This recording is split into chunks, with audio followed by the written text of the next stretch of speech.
Listening to the confidence of your inner writer is no easy task. It doesn't generally speak very loudly, and it's often struggling to make itself heard against the doubts and preoccupations of your writerly mind. But if you listen really carefully, what that inner writer is saying, whenever you hear it the strongest, that, I think, is your voice.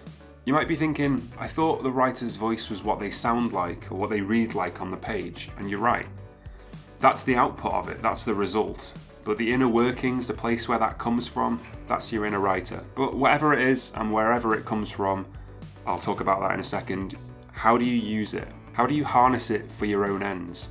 Your voice is you, so you should be able to use it as you want. How do you do that? Before I get into that, if you missed my last video or if you're new here, we now have a community Discord server available. It's a place to talk about writing and to do writing related activities and all manner of writing-y kind of stuff. So if that sounds interesting, there's a link in the description. Everyone's welcome. So how do you find your voice? Does everyone even have a voice? Up until recently, I didn't think I had one. I spent a long time trying to figure out what a writer's voice was and where it came from. Was it the words they chose, the order they put them in, the kind of imagery they used, their subject matter? Yeah, pretty much. It's all of that stuff. The approach I took to try and figure out if I had a voice or not and to find out what it was to just keep writing and hope that one day it would show up. Just hope that one day I'd be writing something and everything would just fall into place like a bracket for my writing, or like my writing would just tune to this perfect pitch that was my voice. I didn't consider for 1 second the fact that I already might have my voice. And if you're thinking the same, you probably do too. So I kept trying to find it, running around in circles like I was lost in a cornfield and I was just bound to come across it at some point. So I started trying different stuff in the hope that my voice would emerge. I started to replicate other authors, try different techniques, use specific styles that I'd seen and that I liked, and come at things from a different angle. And I learned a lot from doing all that stuff, but I didn't have that aha moment where everything fell into place. So I turned inward again and started looking at my own writing. I started assessing whether I had any trademark ways of doing things, or turns of phrase, or structure, or anything like that. I wanted to know if I had any approaches that were typically me. And I thought maybe I did. I'd look back at my previous writing and think, I remember writing that, I remember being happy with that, I remember using that technique on purpose. And then I'd open up one of my favourite books and there'd be something really similar right there. So I'd think, maybe I just got it from there. It's really hard to tell. Little did I know, in the midst of all this confusion, I was actually on track to find my voice. The fact was that in looking at my writing and discovering all this stuff about it, what I was good at, what I wasn't good at, what I admired in other people's writing, what I was writing about, where I drew inspiration from, all of that stuff is just unavoidable when you're writing. It just sort of happens to your writing. And all of those things are ingredients that make up your voice. Finding your voice is a slow process that takes a lot of writing. It's kind of like how a canyon is formed from a stream slowly eating away at the boundaries. It's the same kind of process, but luckily it doesn't quite take as long as that. But it's the same concept. The more times you repeat something, or the more times you practice something, the more distinct the shape that you start to carve out of that rock. That's pretty much just you settling into your voice. Your voice is made up of all of your experiences as a writer, and as it grows, that's a natural process, and it's one that kind of creeps up on you. I didn't realise I had one at all until I wrote something that I thought was totally different, totally off the grid compared to what I normally write. I used different techniques, I stepped out of my comfort zone, and I gave it to Hayley to read, and she said, "Yep, it sounds like you."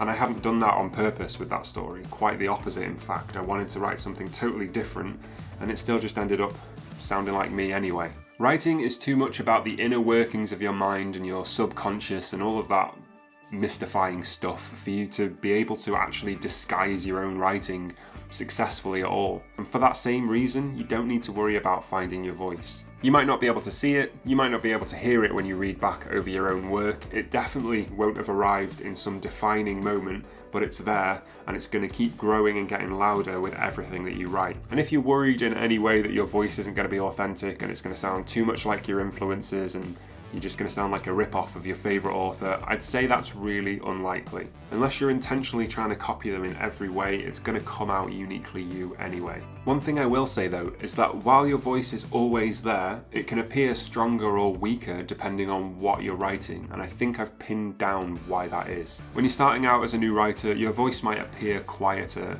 because it's still forming. That's an exciting time, it's still taking shape. But if you're an experienced writer and you still don't really feel like you have much of a voice or that your voice is particularly strong, I'd check that you're really inspired by what it is that you're writing about. I feel like inspiration can be the driving force for voice, so if that isn't necessarily that strong, then the voice probably will follow suit. Maybe if you're writing something that you thought was a cool idea, or you're just writing something because you really wanted to get something down, in that case, your voice might come through quieter. It might still be there, but it might be like you're shouting from the end of a corridor. Whereas if you feel really inspired by your story and you're really excited to tell a particular story, that's when your voice is going to come through like a loudspeaker. But nice though, not obnoxious. Personally, I've found my voice whenever I've pursued the ideas that make me really excited to write something. Those ideas that have you reaching for a notepad even though you know you're not going to forget the idea. That kind of motivation added to all that experience of what you're good at, what you're not good at, what other people do that you like, and what you're writing about, all of that stuff combined is what will shape your voice and make it distinctly sound like you. Don't worry too much about being influenced by other writers. Everyone has influences, nothing is entirely new and nothing is really unique. And whether you like it or not, or whether you try to or not, those things are going to make up part of your voice just as much as your natural abilities will. If your voice doesn't arrive in some flash of lightning one day, that's because it's not supposed to. At some point you'll be writing and you'll just realise your voice has grown strong enough and loud enough to hear. And I found that's really all there is to it. My aim with this channel is to support other writers and to help them develop their writing as I develop mine. I want to help you tell your best story. So if that sounds useful or you want to be a part of that, consider hitting the subscribe button down below for more videos like this every week, and consider joining the Discord community too. There's loads of other writers there and we're all really nice, I promise. Thank you so much for watching, and I will see you in the next one.